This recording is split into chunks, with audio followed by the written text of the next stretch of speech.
పాడి పంటలు చూస్తున్న రైతులందరికీ నా నమస్కారాలు. నా పేరు ఏ శ్రీనివాస్, మత్స్య శాస్త్రవేత్త, కృషి విజ్ఞాన కేంద్రం ఉండి పశ్చిమ గోదావరి జిల్లా. ఎక్కువగా మా కేవీకే అంటే ఏంటంటే మనకి రైతుల కొరకు మన ఇక్కడ వరితో పాటు చేపలు రొయ్యల గురించి కూడా మనం ఇక్కడ రైతులకి సర్వీస్ చేయడం జరుగుతుంది. మనకు ఒక ల్యాబొరేటరీ, అలాగే మనకి ఏంటంటే రైతులకి శిక్షణా కార్యక్రమాలు, దాంతోపాటుగా రైతుల పొలాల్లో కొన్ని ఎక్స్పెరిమెంట్స్ కూడా చేయడం జరుగుతుంది. అయితే ప్రస్తుతం ఏంటంటే రైతులకు సూచనలు సలహాలు కూడా ఎక్కువగా ఇవ్వడం జరుగుతుంది. ఈ వెన్నమయ రొయ్యలను ఎక్కువగా పెంచుతున్నాం మన ప్రాంతం అంతా కూడా. ఈ రొయ్యల చెరువులు అంటే ఇప్పుడు అందరూ కూడా రొయ్యల చెరువులను తయారు చేసుకుని అందరూ పిల్ల వేసే దశలో అందరూ ఉన్నారు. అందుకేంటంటే మనం వెన్నమయ రొయ్యలు అనగానే మనకు తెలుసు, మన చాలా గత 2 పంటలకు కూడా మనకు చాలా వరకు ఇంచుమించు 80% వరకు చెరువులు మనకి నష్టపోవడం జరిగింది.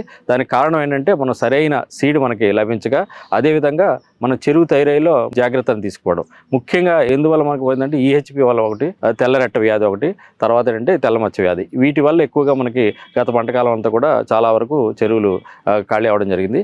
అయితే ఇప్పుడు మనం సమ్మర్ క్రాప్ అంతా కూడా మనకి బాగా వస్తుందని చెప్పి అది ఎక్కువ మంది రైతులు వెన్నమయ రొయ్యలకి ఉపక్రమిస్తుంటాం. దీనికి మనకు ముఖ్య కారణం ఏంటంటే మన చెరువును ముఖ్యంగా తయారు చేసుకోవాలి. ఒకటి ఏంటంటే చెరువులో పిల్లను వేసుకునే ముందు రొయ్య పిల్లలను ఏంటంటే ధృవీకరించి హ్యాచరీని తీసుకుని వాటిని టెస్ట్ చేసుకున్న తర్వాత ఈహెచ్పికి ఒకటి, వైట్ స్పాట్కి ఒకటి టెస్ట్ చేసిన తర్వాత మన చెరువులో వేసుకోవడం. ఇది ఏంటంటే కొంతమంది పాటిస్తుంటారు. కాకపోతే ఏంటంటే కొంతమంది కొన్ని చెరువుల్లో ఏంటంటే తక్కువకి వస్తుందని చెప్పి పిల్ల తీసుకురావడం, దానివల్ల ఏంటంటే టెస్ట్ చేయకుండా చేయడం వల్ల పక్క రైతులకు కూడా నాశనం జరుగుతుంది. అందుకేంటంటే మనం ముఖ్యంగా ఈ పిల్లని తీసుకొచ్చేటట్టు టెస్ట్ చేయించుకోవడం, PCR పరీక్ష చేసుకోవడం, తర్వాత మనం చెరువును ముందుగా తయారు చేసుకోవాలి. దానికి ఏంటంటే మనం చెరువు ఒకసారి పంట అయిపోయిన తర్వాత పూర్తిగా నీటిని అంతా తీసేసి చెరువుని పూర్తిగా ఆరగట్టాలి. ఆరగట్టిన తర్వాత ఒక 5 సెంటీమీటర్ల మేర అడుగునున్న మట్టి పొరను తీసేసి దూరంగా పారేయాలి. మనకు ఒకవేళ గత పంటకాలం కానీ ఈహెచ్పి వల్ల కానీ లేదా వైరస్ వల్ల కానీ మన పంట కానీ మనం పోయినట్లు మాత్రం తప్పనిసరిగా ఈ సూచన పాటించాలి. తర్వాత బాగా ఎండగట్టిన తర్వాత అప్పుడు మనం ఏం చేయాలంటే ఈ ఒక్కసారి మనం సాయిల్ శాంపిల్ తీసి దాన్ని మనం పరీక్షించుకోవడం. తర్వాత మనం దాని అంతా కూడా సాయిల్ అంతా తీసిన తర్వాత ఒకసారి ఎండగట్టిన తర్వాత మనం ఏంటంటే ఆ నీటిలో సాయిల్ మీద ఏంటంటే మనకు లైమ్ అనేది వేస్తుంటాం. ఆ లైమ్ ఏంటంటే ఇంచుమించు మనకు ఎకరానికి 100 కేజీల వరకు వేసుకోవాలి. అది pHని మనం టెస్ట్ చేసి దాని ప్రకారం అయితే ఇంకా కావాలంటే ఎక్కువగా వేసుకోవడం జరుగుతుంది. అయితే మన ప్రాంతం అంతా కూడా pH 7.5 నుంచి 8.5 ఆ మధ్యలో ఉంటుంది కనుక మనం ఇంచుమించు ముందుగా తయారు చేసుకుని 100 కేజీలు ఈ ఎకరానికి వేయాల్సి వస్తుంది. పరీక్ష చేయించిన తర్వాత అందులో కావాల్సిన మినరల్స్ కానీ ఏమైనా ఉంటే మనకు వెన్నమయ్యకి ముఖ్యంగా ఏంటంటే మెగ్నీషియం ఒకటి, పొటాషియం ఒకటి ఉపయోగం ఉంటుంది. అందువల్ల ఒకవేళ అవి కూడా మనకు మట్టిలో లోపాలుగా ఉన్నట్లయితే వాటిని మనం చెరువు అడుగు భాగాన్ని వేసుకున్న తర్వాత దాంట్లో ఏంటంటే మనకి ఆర్గానిక్ కార్బన్ ఒకటి టెస్ట్ చేసుకుని మనం ముఖ్యంగా వానపాముల ఎరువుని ఇంచుమించు ఒక 150 కేజీల వరకు కూడా మనం నేల మీద వేసుకోవాలి. ఆ తర్వాత మనం ఏంటంటే ఈ నీటిని అనేది పెట్టుకోవాలి. ఈ వెన్నమయ రొయ్యల నీటిని పెట్టుకునేటప్పుడు పూర్తిగా 5 నుంచి 6 అడుగుల వరకు కూడా పూర్తిగా ఒకేసారి నీటిని నింపుకోవాలి. ఈ నీటిని నింపుకునేటప్పుడు మాత్రం మనం ఒక 60 మెష్తో వడగట్టి నింపుకోవాలి. నింపుకున్న తర్వాత పూర్తిగా నీటిని నింపిన తర్వాత ఒక రోజు అంతా కూడా దాన్ని నిలవబెట్టి ఆ రెండో రోజు ఏం చేయాలంటే మనం ఆ నీటిలో మనం ప్రోబయోటిక్ మీడియా అనేది వేయాలి. ఆ ప్రోబయోటిక్ మీడియా అంటే ఏంటంటే మనకి తౌడు ఇంచుమించు 20 కేజీలు, అలాగే బెల్లం 4 కేజీలు, దాంట్లో ఒక 100 గ్రాములు ఈస్టు, దీన్ని బాగా 200 లీటర్ల డ్రమ్ములో కలిపిన తర్వాత దాన్ని ఒక 4 రోజులు ఉంచిన తర్వాత దాన్ని మనం చెరువులో జల్లుకోవాలి. అలా ఈ విధంగా జల్లిన తర్వాత మనం దాన్ని 2 రోజులు అలాగ ఆపేసి దాని తర్వాత మనం ప్రోబయోటిక్ మనం ఏదైతే మన నీటిలో వాడాలనుకుంటున్నామో ప్రోబయోటిక్ని అందులో ముఖ్యంగా ఏంటంటే లాక్టోబాసిల్లస్ ఉండేటట్టు చూసుకుని అటువంటి ప్రోబయోటిక్ని తీసుకొని మన ఎకరానికి ఇంచుమించు 1/2 కేజీ నుంచి కేజీ వరకు మనం ఏ కంపెనీ తీసుకున్న దాన్ని బట్టి వేసుకోవాలి. ఆ తర్వాత మరలా దాన్ని ఒక 2 రోజులు ఉంచిన తర్వాత మరలా ఇంకొకసారి మనకి ఈ ప్రీబయోటిక్ మీడియాని ఇంకొక డోస్ అనేది వేసుకోవాలి.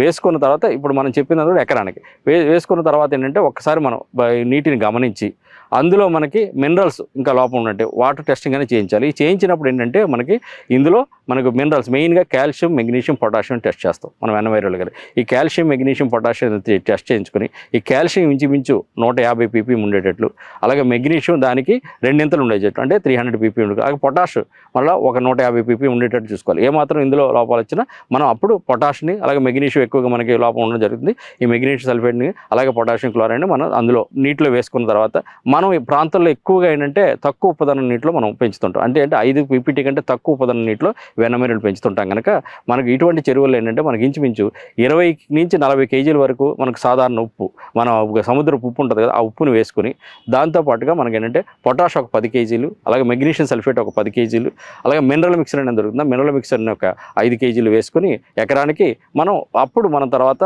మనం నీరు ఒక 2 రోజులు ఉంచిన తర్వాత ఆ నీటిని మనం పూర్తిగా టెస్ట్ చేయించుకుని అప్పుడు మనం పిల్లలను అనేది మనం చెరువులో వేసుకోవాలి. ఈ విధంగా మనం చెరువు తయారు చేయడానికి ఇంచుమించు కనీసం ఒక 10 రోజులైనా సరే మనం శ్రద్ధ వహించాలి. ఈ విధంగా శ్రద్ధ వహించిన తర్వాత అప్పుడు ఆ నీరు మనకు రొయ్యలు పెరగడానికి అనుకూలంగా ఉంటుంది. అప్పుడు మనకు ఒక సెలనిటీ, ఏ సెలనిటీ అయితే మనం నీటిలో పెట్టామో అదే సెలనిటీతో మన పిల్లని మన హ్యాచరీ నుంచి ధృవీకరించి హ్యాచరీ తెచ్చుకొని దాన్ని మన చెరువులో నీటికి అలవాటు చేస్తూ ఎక్లమిడేషన్ అంటాం దాన్ని, నీటికి అలవాటు చేస్తూ మనం జాగ్రత్తగా నేర్చుకోవాలి. ఇప్పుడు ఈ నీటి పారామీటర్లు కానీ తీసుకున్నట్లయితే మనకి ఏ విధంగా ఉండాలంటే ఈ pH అనేది ఏంటంటే ఈ నీటిలో 7.5 నుంచి 8.5 మధ్యలో ఉండాలి. అలాగే ఆక్సిజన్ అనేది మనకి 5 ppm కంటే ఎక్కువ ఉండాలి. తర్వాత అందులో అమ్మోనియా అనేది అస్సలు ఉండకూడదు, 0 ఉండాలి. అలాగే ఇంకోటి ఏంటంటే మనం ఎక్కువగా మర్చిపోతే H2S అనేది, ఈ H2S అనేది కూడా 0 ఉండాలి. దీంతో పాటుగా ఏంటంటే మన నైట్రైట్ ఉంటాయి. ఇవేంటంటే ఈ నైట్రైట్లు కూడా 1 ppm వరకు ఉన్నా సరే పర్వాలేదు, కానీ అమ్మోనియా అనేది 0 ఉండేవాళ్ళు. ఆ తర్వాత వీటితో పాటు ఆల్కలినిటీ ఎప్పుడు కూడా మనకి ఏంటంటే 150 ppm కంటే ఎక్కువ ఉండాలి. అలాగే హార్డ్నెస్, ఎప్పుడైతే సెలనిటీ ఉందో హార్డ్నెస్ అనేది మనం వచ్చే సెలనిటీని బట్టి ఉంటుంది. అయితే ఇది ఇంచుమించు ఒక 1000 ppm అని ఉంటే మంచిది. ఆ విధంగా చూసుకున్న తర్వాత మన ఈ కాల్షియం మెగ్నీషియం రేషియోలను కూడా చూసుకుని అప్పుడు మనం పిల్లని తీసుకొచ్చి మనం ఎక్లిమిటేషన్ వేసుకున్న తర్వాత మామూలుగా మనకి ఎకరానికి ఇంచుమించు 1 లక్ష వరకు వేసుకోవాలి. చాలామంది అంటే 2 లక్షలు 3 లక్షలు కూడా వేస్తుంటారు. అలా కాకుండా ఎకరానికి 1 లక్ష వేసుకుంటే 1 లక్ష వరకు వేసుకున్న తర్వాత దాన్ని మనం ఏ రోజు నుంచి అయితే మనం వేసామో పిల్లని ఆ రోజు నుంచి మేత అనేది ఇవ్వాలి. చాలామంది రైతులు ఏం చేస్తుంటారంటే వేసిన తర్వాత ఒక 2 రోజులు మనం మేత పర్వాలేదు చిన్నపిల్లలైనా సరే మేత ఇవ్వడం, అలా కాదు. మనం ఏ రోజు అయితే మనం వేసామో ఇంకొకసారి అంటే బోనస్తో పాటు 1 లక్ష అనుకుని కొంతమంది ఏం చేస్తారంటే 1,20,000 ఇచ్చారంటే 1,20,000 ఆ బోనస్ కూడా లెక్క కట్టి మనం మేత అనేది మనం ఇచ్చిన రోజు నుంచి కూడా మేత అనేది ఎందుకంటే ఈ పిల్ల మనకి హ్యాచరీలో మంచి ఆహారంతో బతికి వస్తుంది. దాన్ని మనం ఒకసారి చెరువులో వేసుకున్న తర్వాత దానికి వెంటనే మన చెరువులో మనం చేసేవారికి పెద్దగా ఆహారం కానీ లేకపోతే అది వెంటనే బతుకుదల శాతకం అంటే సర్వైవల్ తగ్గిపోతుంది. అందుకేనంటే మనకి ఇచ్చిన రోజు నుంచి కూడా ఇంచుమించు 1 లక్ష పిల్లకి మనం ఎప్పుడైతే ఈ PL 10 అలా తీసుకొచ్చి వేస్తామో దానికి ఏమంటే ఇంచుమించు 1 kg నుంచి 1.5 kg వరకు మేత అనేది ఉంటుంది. మేత చార్ట్ గారు చూసినట్లయితే దాని ప్రకారం మనం ఏంటంటే మొదట 10 నుంచి 15 రోజులు కూడా మనం బ్లైండ్గా మనకి ఏదైతే ఎంత అయితే నెంబర్ వేసో ఆ నెంబర్ని బట్టి మనం మేత ఇవ్వడం జరుగుతుంది.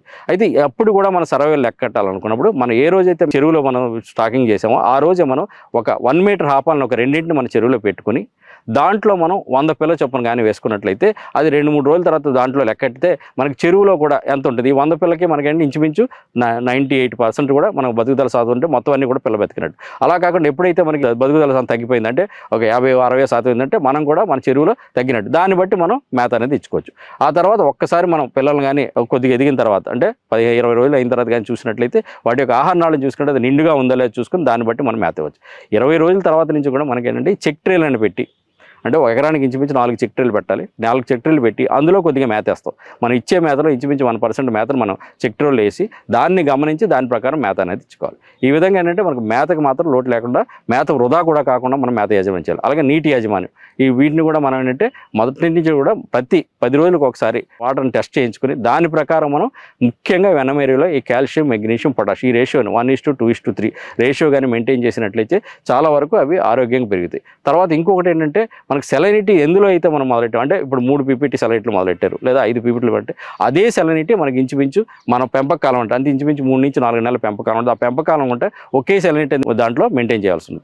ఆ విధంగా యాజమాన్యం చేసినట్లయితే చాలా వరకు మనకు సర్వైవల్ తగ్గకుండా అదేవిధంగా దానికి ఒత్తిడి కలగకుండా దానికి ఏ విధమైన వ్యాధులు కూడా రాకుండా మనం ఈ కల్చర్ అనేది చేయొచ్చు. మనకి ఈ చేపలకు సంబంధించి అలాగే రొయ్యలకు సంబంధించి మన కృషి విజ్ఞాన కేంద్రాలు అంటే ఎవరు వచ్చినా సరే రైతులు ఎవరైనా సరే వాళ్ళ యొక్క చేపను కానీ రొయ్యను కానీ తీసుకొచ్చి ఏదైనా ప్రాబ్లం ఉందంటే దానికి అనుగుణంగా మన సూచనలు ఇవ్వడం జరుగుతుంది.